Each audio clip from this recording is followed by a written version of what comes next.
목표는 담대하게, 실행은 만만하게. 당신의 성장과 성공을 지원하는 라이프 코치 에구너머입니다.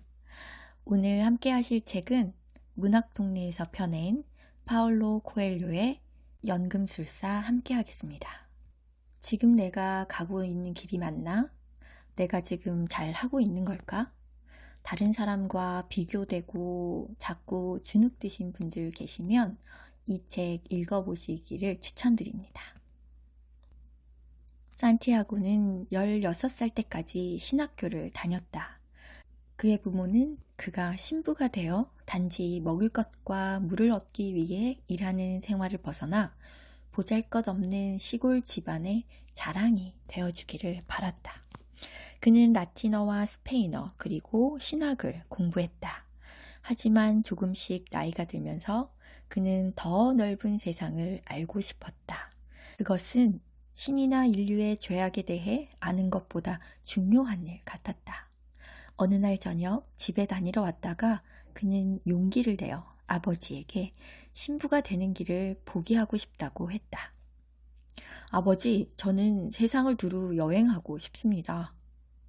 얘야, 세상 각지에서 온 사람들이 우리 마을을 지나간단다. 그 사람들은 새로운 것을 찾아서 오지. 하지만 그들은 여전히 똑같은 사람으로 남아있을 뿐이야. 그들은 성을 보려고 언덕으로 올라가서는 옛날이 지금보다 좋았다고 생각해. 머리가 금발이거나 피부가 검은 사람들도 있어. 그렇지만 그들도 우리와 똑같은 사람들이란다. 하지만 전 그 사람들이 사는 성에 대해 아는 게 없어요. 그들은 우리 마을의 초원과 우리 마을 여자들을 보고는 언제까지나 여기서 살고 싶다고 말하지. 저는 바로 그들의 땅과 그곳의 여자들에 대해 알고 싶어요. 실제로 그 사람들이 우리 마을에 남아 살지는 않으니까요. 그 사람들은 돈이 가득 든 주머니를 가지고 여행을 다닌단다. 하지만 우리 중에 떠돌아다니며 살 수 있는 사람은 양치기밖에 없어. 그렇다면 전 양치기가 되겠어요. 아버지는 더 이상 아무 말도 하지 않았다. 다음 날 아버지는 주머니를 하나 건네주었다. 스페인의 옛 금화 3개가 들어있었다. 언젠가 들에서 주운 거란다. 네 이름으로 교회에 헌금을 할 생각이었지. 이것으로 양들을 사거라. 그리고 세상으로 나가 마음껏 돌아다녀. 우리의 성이 가장 가치 있고 우리 마을 여자들이 가장 아름답다는 걸 배울 때까지 말이다. 아버지는 축복을 빌어주었다. 소녀는 아버지의 눈을 보고 알 수 있었다. 그 역시 세상을 떠돌고 싶어 한다는 걸. 물과 음식, 그리고 밤마다 몸을 누일 수 있는 안락한 공간 때문에 가슴 속에 묻어버려야 했던, 그러나 수십 년 세월에도 한결같이 남아있는 그 마음을. 이렇게 산티아고는 세상 구경을 하고 싶어서 신부가 되는 공부를 포기하고 양치기가 되어서 세상을 떠돌게 됩니다. 이렇게 세상을 돌아다니며 양치기를 하고 시간이 날 때 책을 읽던 2년째 되던 해에 산티아고는 똑같은 꿈을 연달아 2번씩 꾸는 일이 일어나요. 산티아고는 이 꿈이 도대체 무슨 의미인지 궁금해서 노파를 찾아가 꿈의 몽을 해달라고 합니다. 꿈 내용을 듣던 노파는 꿈 해몽 대가로 산티아고가 찾게 될 보물의 10분의 1을 주겠다는 맹세를 받습니다. 꿈은 이렇다네. 자네는 정말로 이집트의 피라미드에 가게 돼. 난 한 번도 그런 곳에 대해 들어본 적은 없지만 그 아이가 자네에게 보여주었다면 실제로 있다는 얘기지. 그리고 자네는 거기서 자네를 부자로 만들어줄 보물을 발견하게 되는 거야. 산티아고는 처음엔 놀라서 가만히 있었다. 하지만 다음 순간 화가 치밀었다. 이런 말을 들을 거였다면 굳이 노파를 찾아올 필요가 없었으니 말이다. 다행히 아직 노파에게 한 푼도 내지 않았다는 사실이 떠올랐다. 그런 말을 듣자고 시간을 들여가며 여길 찾아온 게 아닙니다. 바로 그거야. 그래서 풀기 어려운 꿈이라고 이야기한 거지. 지극히 단순한 것이 실은 가장 비범한 것이야. 현자들만이 그런 것을 알아볼 수 있지. 자, 이제 난 손금 보는 법이나 연구해봐야겠어. 난 애당초 현자는 못 되니까 말이야. 어떻게 제가 이집트까지 간단 말이에요? 난 그저 해몽만 할 뿐이야. 그걸 현실로 만드는 건 내 일이 아니야. 그러니까 딸년들이 주는 걸로 이렇게 겨우 먹고 살고 있지. 만약 제가 이집트에 못 가면요? 못 가면? 그렇게 되면 내가 복채를 안 받으면 되지. 뭐 이런 일이 처음도 아니니까. 노파는 더 이상 아무 말도 하지 않았다. 쿵따이는 다시는 믿지 않으리라 결심했다. 해야 할 많은 일들이 머릿속에 떠올랐다. 우선 먹을 것을 구하러 식료품점에 들렀다. 책을 좀 더 두꺼운 책과 바꾸었고 새로 산 포도주를 맛보기 위해 광장으로 갔다. 날씨는 무더웠고 포도주는 이루 말할 수 없는 신비로운 맛으로 그를 시원하게 해주었다. 양들은 마을 입구 새로 사귄 친구의 외양간에 있었다. 그는 이 마을에서 많은 친구를 사귀었다. 친구를 사귀는 일은 여행의 큰 즐거움이었다. 늘 새로운 친구들과의 새로운 만남. 하지만 그렇게 만난 친구들과 며칠씩 함께 지낼 필요는 없었다. 항상 똑같은 사람들하고만 있으면 산티아고가 신학교에 있을 때 그랬던 것처럼 그들은 우리 삶의 한 부분을 차지해버린다. 그렇게 되고 나면 그들은 우리 삶을 변화시키려 든다. 그리고 우리가 그들이 바라는 대로 바뀌지 않으면 불만스러워한다. 사람들에겐 인생에 대한 나름의 분명한 기준들이 있기 때문이다. 하지만 정작 자기 자신의 인생을 어떻게 살아가야 하는지 알고 있는 사람은 아무도 없다. 그것은 현실로 끌어낼 방법이 없는 꿈속의 여인 같은 것이니 말이다. 새로 산 포도주를 맛보러 광장으로 나온 산티아고는 책을 읽는 중에 광장에서 한 노인을 만납니다. 이 노인은 자신을 살렘의 왕이라고 소개합니다. 어째서 왕께서 양치기와 더불어 이야기를 하십니까? 너무도 놀라 당황하고 들뜬 기색을 숨기지 못한 채 산티아고가 물었다. 이유야 많지. 그러나 정작 중요한 것은 자네가 자아의 신화를 이룰 수 있게 되었다는 걸세. 산티아고는 자아의 신화가 무엇을 의미하는지 알 수 없었다. 그것은 자네가 항상 이루기를 소망해오던 바로 그것일세.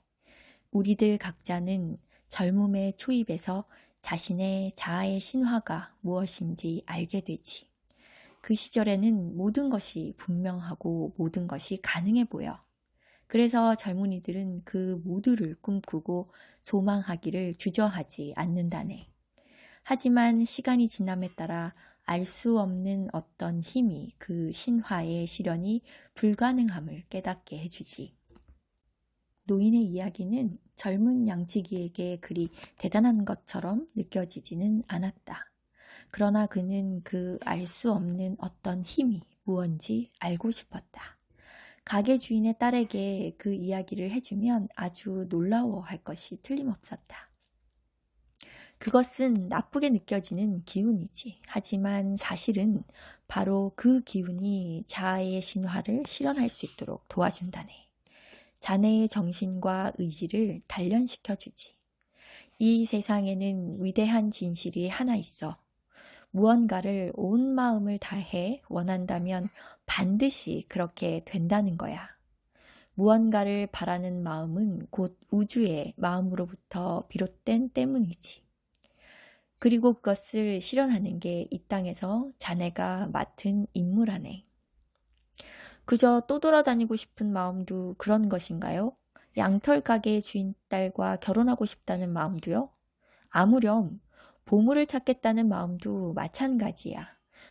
만물의 정기는 사람들의 행복을 먹고 자라지. 때로는 불행과 부러움과 질투를 통해서 자라나기도 하지. 어쨌든 자아의 신화를 이루어내는 것이야말로 이 세상 모든 사람들에게 부과된 유일한 의무지. 세상 만물은 모두 한 가지라네. 자네가 무언가를 간절히 원할 때 온 우주는 자네의 소망이 실현되도록 도와준다네. 왜 자신에게 이런 말을 하냐고 묻는 산티아고에게 노인은 이렇게 말합니다. 자네가 자아의 신화를 위해 살려고 하기 때문일세. 그런데 지금 자네는 포기하려 하고 있어. 영감님은 사람들이 그런 순간에 처해 있을 때면 항상 나타나시나요? 늘 이런 모습은 아니지만 안 나타난 적은 없지. 때로는 순간순간에 훌륭한 생각과 좋은 해결 방법으로 나타나기도 하지만 대개는 사람들이 중대한 순간에 처해 있을 때 그저 그 일이 조금 수월해지도록 돕기만 한다네. 나는 이 일을 오랫동안 해왔지만 대부분의 사람들은 그걸 알지 못하지. 사람들은 삶의 이유를 무척 빨리 배우는 것 같아. 아마도 그래서 그토록 빨리 포기하는지도 몰라. 그래, 그런 게 바로 세상이지. 보물들은 사나운 홍수로 파헤쳐졌다가 다시 홍수에 의해 땅속에 파묻혔다네. 만약 자네가 그 보물에 대해 더 알고 싶다면 내게 자네 양의 10분의 1을 주어야 할 걸세. 제가 찾게 될 보물의 10분의 1이 아니고요. 산티아고의 말에 노인은 실망한 것 같았다. 아직 손에 넣지도 못한 것을 두고 약속을 하겠다고? 그렇게 되면 반드시 찾아내겠다는 마음이 약해질 수밖에 없어. 산티아고는 꿈풀인 우파를 만나 찾게 될 보물의 10분의 1을 주겠다고 약속한 일을 이야기했다. 집시들은 교활하지. 노인이 한숨을 쉬며 말했다.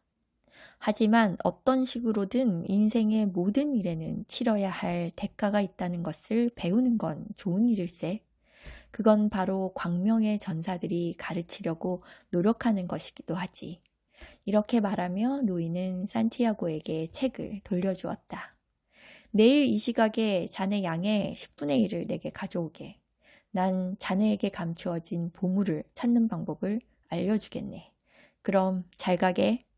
그리고 노인은 광장 한모퉁이로 사라져버렸다. 이렇게 산티아고는 보물을 찾으러 떠나야 할지 양들과 함께 해야 할지 이 보물과 양들 사이에서 이러지도 못하고 저러지도 못하고 고민을 하게 됩니다. 산티아고는 이미 익숙해져 있는 것과 가지고 있는 것 중 하나를 선택해야 했다. 물론 양털가게 딸도 있었지만 그녀는 아직 그의 사람이 아니어서 양들만큼 중요하진 않았다.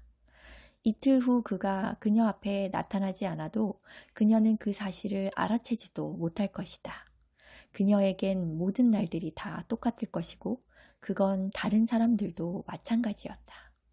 자신의 삶에서 일어나는 좋은 일들을 깨닫지 못하는 사람들에게는 하루하루가 매일 해가 뜨고 지는 것처럼 똑같을 수밖에 없으니 말이다. 난 아버지와 어머니 그리고 내가 태어난 고향의 성을 떠나왔어. 그들은 이제 내가 그들 곁에 없는 것에 익숙해졌고 나 또한 혼자 있는 것에 익숙해졌지.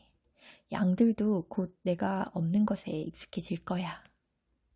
네, 이렇게 산티아고의 고민은 서서히 정리가 되어가고 있는 것 같습니다. 바람이 세게 불어와서 그의 얼굴을 때렸을 때 산티아고는 어디로든 갈 수 있는 바람의 자유를 부러워합니다. 그러다가 문득 깨닫게 돼요. 자신 역시 그렇게 할 수 있다라는 사실을요.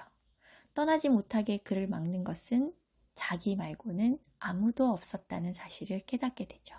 양털 가게 주인의 딸, 그리고 안달루시아의 평화는 그에게 단지 자아의 신화를 이루어가는 과정들에 불과했다. 다음 날 정오, 젊은 양치기는 그 노인을 다시 만났다. 그는 양 6마리를 데리고 갔다. 참 놀라운 일이 있었어요. 제 친구가 그 자리에서 제 양들을 모두 샀거든요. 자기는 줄곧 양치기를 꿈꿔왔다면서 이번 일이 자기에게 좋은 기회라는 거예요. 그는 노인에게 말했다. 항상 그런 거라네. 그것을 은혜의 섭리라고 부르지. 만약 자네가 처음으로 카드놀이를 하게 된다고 치세. 자넨 틀림없이 따게 돼. 바로 초심자의 행운이라는 거지. 노인이 말했다. 어째서 그렇게 되는 거죠? 자네의 삶이 자네가 자아의 신화를 이루며 살아가기를 원하기 때문일세.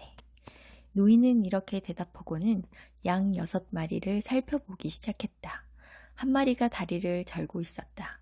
산티아고는 노인에게 그 양이 가장 영리하고 털도 많이 내니 그런 건 신경 쓸 필요가 없다고 말했다. 보물은 어디 있는 거죠? 산티아고가 물었다. 이집트에 있다네. 피라미드 가까운 곳에. 산티아고는 몹시 놀랐다. 집시 노파도 똑같은 말을 했었다. 하지만 노파는 대가로 아무것도 받지 않았다. 보물이 있는 곳에 도달하려면 표지를 따라가야 한다네. 신께서는 우리 인간들 각자가 따라가야 하는 길을 적어주셨다네. 자네는 신이 적어주신 길을 읽기만 하면 되는 거야. 산티아고는 무슨 말인가 하려는 순간 나비 한 마리가 팔랑거리며 두 사람 사이로 날아왔다. 할아버지 생각이 났다. 산티아고, 나비는 행운의 표지란다. 어린 시절 할아버지의 음성이 들리는 듯했다. 귀뚜라미와 메뚜기처럼 회색 도마뱀과 네잎 클로버처럼. 바로 그걸세. 자네 할아버지께서 말씀하신 그대로일세. 이 나비는 표지야. 노인은 산티아고의 생각을 다 읽고 있었다. 말을 마친 다음 노인은 걸치고 있던 겉옷을 젖혔다. 가려져 있던 것이 모습을 드러냈다. 산티아고는 경탄을 감출 수 없었다. 어제 강렬한 광채로 그를 사로잡았던 바로 그것이었다. 노인은 겉옷 속에 보석이 박힌 금으로 된 묵직한 흉패를 입고 있었던 것이다. 노인은 진짜 왕이었다. 자객들을 피해 변장하고 있는 것이 틀림없었다. 자, 이걸 밖에나. 노인은 금으로 된 흉패 한가운데 박혀있던 흰색과 검은색의 보석을 하나씩 빼냈다. 우림과 툼림이라네. 검은 것은 예를 뜻하고 하얀 것은 아니오를 뜻하지. 표지들을 식별하기 어려울 때 도움이 될 걸세. 하지만 언제나 분명한 질문이어야 하네. 부득이한 경우가 아니면 자네 스스로 결정을 내리도록 하게. 보물이 피라미드 근처에 있다는 것은 자네도 이미 알고 있었네만 그럼에도 자네가 내게 양 6마리를 주어야 하는 이유는 내가 자네의 결심을 도와주었기 때문이라네. 산티아고는 배낭 속의 보석들을 간직했다. 이제부터는 스스로 결정을 내려야 했다. 이렇게 아프리카에 도착한 산티아고는 작은 카페에서 친구를 만났는데 친구에게 가진 돈을 모두 도둑맞고 맙니다. 해가 지려 하고 있었다.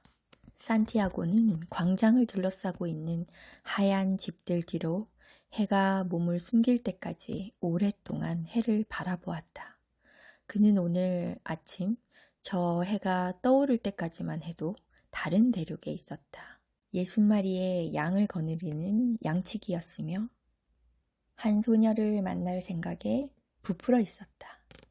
오늘 하루 자신이 돌아다닐 초원에서 어떤 일이 일어날지 훤하게 꿰고 있었다. 그러나 해가 지고 난 지금 그는 말도 통하지 않는 낯선 땅에서 외톨이 나그네 신세가 되어 있었다. 그는 더 이상 양치기도 아니었고 가진 것도 없었다. 돌아가서 다시 시작할 돈도 남아있지 않았다. 이 모든 게 해가 뜨고 지는 하루 사이에 일어난 일이라니. 그러나 살다 보면 너무도 갑작스럽게 삶의 모든 것이 뒤바뀌어 버리는 경우도 있다고 생각하며 스스로를 위로했다. 그는 울지 않으려고 애쓰는 편이었다. 양들 앞에서도 한 번도 운 적이 없었다. 하지만 장터에는 아무도 없었고 고향에서도 멀리 떨어진 낯선 곳이었다. 울음이 터져나왔다. 신은 불공평했다. 오직 꿈 하나만 믿었던 사람에게 이런 식으로 보상할 수는 없는 일이었다. 양들과 함께 있을 때 난 즐거웠고 주변 사람들도 행복해했지. 사람들은 언제나 내게 친절했어. 하지만 난 지금 슬프고 불행해. 어떻게 해야 하지? 그래, 난 이제부터 혹독해질 거야. 사람들을 믿지 않겠어. 이미 한 녀석이 날 배신했잖아. 보물을 찾아다니는 녀석들도 증오할 거야. 난 아직 내 보물을 만나지 못했으니까. 그리고 내가 가진 아주 작은 것이라도 움켜쥐고 절대로 놓지 않겠어. 세상 전체를 끌어안기에는 난 너무 왜소하니까. 산티아고는 무엇이 남아있나 보려고 배낭을 열었다. 배에서 먹던 샌드위치가 아직 남아있을지도 몰랐다. 하지만 배낭 안에는 두꺼운 책 한 권과 겉옷, 그리고 노인이 준 2개의 보석뿐이었다. 보석들을 보니 왠지 마음이 놓였다. 금으로 만든 노인의 흉패에 있던 보석들, 양 6마리와 바꾼 것이었다. 돌아갈 여비는 걱정하지 않아도 될 것 같았다.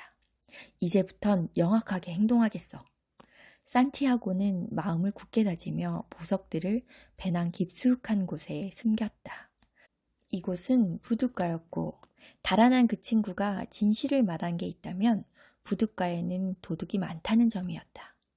카페 주인의 행동도 이제 와서 생각해보니 이해가 되었다. 그는 그 친구를 믿지 말라고 이야기하려 했던 것이다. 나 역시 다른 사람들과 똑같아. 어떤 일이 실제로 일어나는 대로 세상을 보는 게 아니라 그렇게 되었으면 하고 바라는 대로 세상을 보는 거지. 그는 다시 보석들을 꺼내어 가만히 쳐다보았다. 그리고 하나씩 조심스럽게 쓰다듬었다. 보석의 온기와 매끈한 표면의 감촉이 느껴졌다. 이것들이야말로 그에게 최고의 보물이었다. 단지 만지기만 해도 마음이 편안해졌다. 노인의 말이 떠올랐다. 무언가를 간절히 원할 때 온 우주는 자네의 소망이 실현되도록 도와준다네. 산티아고는 이 말의 참뜻을 이해해 보려 애썼다. 그는 사람들이 다 돌아가 버린 광장에 돈 한 푼 없이 지켜야 할 양 1마리 없이 홀로 서 있었다. 그러나 이 2개의 보석은 그가 왕을 만났다는 사실을 증명해주고 있었다. 아버지의 칼을 훔쳤던 일이며 심지어는 첫 번째 성경험까지 그의 모든 인생살이를 훤히 알고 있던 분이었다. 이 보석들은 앞날을 결정할 때 쓸 수 있다네. 우림과 툼밈이라 부르지. 산티아고는 보석들을 다시 배낭 속에 집어넣으며 정말 그런지 한번 시험해보고 싶었다. 보석들은 진정 원하는 것을 알려고 할 때만 소용이 되므로 분명한 질문을 해야 한다고 노인은 말했었다. 우선 산티아고는 노인의 보살핌이 아직도 자신에게 미치고 있는지 물었다. 그리고 보석 하나를 꺼냈다. 예를 뜻하는 검은 보석이었다. 그는 대답을 얻은 보석을 배낭 속에 다시 집어넣고 2번째 물음을 던졌다. 과연 보물을 찾을 수 있을까? 그때 배낭에 난 구멍으로 2개의 보석이 모두 굴러 떨어졌다. 배낭에 구멍이 나 있었던 모양이었다. 그는 땅에 떨어진 우림과 툼밈을 주우려고 허리를 굽혔다. 그 순간 머릿속을 스치는 말이 있었다. 표지를 주의 깊게 살피고 따르는 법을 배우게. 늙은 왕이 한 말이었다. 표지. 산티아고는 빙그레 미소 지으며 보석을 주워 다시 배낭 안에 넣었다. 보석들은 원하면 그 구멍으로 다시 빠져나올 수도 있었지만 그는 배낭을 꿰맬 생각이 없었다. 자신의 운명에서 벗어나지 않으려면 남에게 물어봐서는 안 되는 일도 있다는 걸 이해했던 것이다. 나 자신의 결정을 따르기로 약속했었지. 그는 스스로에게 확인하듯 말했다. 어쨌든 보석들은 노인의 보살핌이 계속될 거라고 말해주었고 그의 믿음은 힘을 얻었다. 산티아고는 텅 빈 시장을 다시 한번 바라본 후 조금 전 느꼈던 절망을 털어냈다. 이곳은 더 이상 낯선 곳이 아니었다. 새로운 세계였다. 따지고 보면 이것이야말로 그가 원하던 일이었다. 그는 진정 새로운 세상을 알고 싶어 했다. 아직 피라미드에 도달한 것은 아니지만 그는 다른 어떤 양치기보다도 먼 곳까지 와 있었다. 만약 그들이 배로 겨우 2시간 걸리는 곳에 이렇게 다른 세계가 존재한다는 사실을 알게 된다면 새로운 세계는 텅 빈 시장의 모습을 하고 그의 눈앞에 있었다. 하지만 그는 이 광장이 삶의 활기로 가득 차 있던 순간을 이미 보았고 그 살아 숨쉬던 광경을 결코 잊지 않을 것이었다. 그는 단검을 떠올렸다. 잠시 바라보기만 하는데도 너무도 비싼 대가를 치러야 했지만 그것은 그가 그때까지 한 번도 본 적이 없는 물건이었다. 그 순간 그는 깨달았다. 이 세상은 도둑에게 가진 것을 몽땅 털린 불행한 피해자의 눈으로도 볼 수 있지만 보물을 찾아 나선 모험가의 눈으로도 볼 수 있다는 사실을. 나는 보물을 찾아 나선 모험가야. 혼곤한 잠 속에 빠져들면서 그는 생각했다. 네, 자신의 존재를 불행한 피해자의 눈에서 보물을 찾아 나선 모험가의 눈으로 관점을 전환한 산티아고는 솜싹으로 먹을 것만 달라고 애원하면서 크리스탈 가게에 취직을 하게 됩니다. 이 가게에서 수완 좋게 돈을 꽤 모으게 된 산티아고는 다시 여행을 시작하게 됩니다.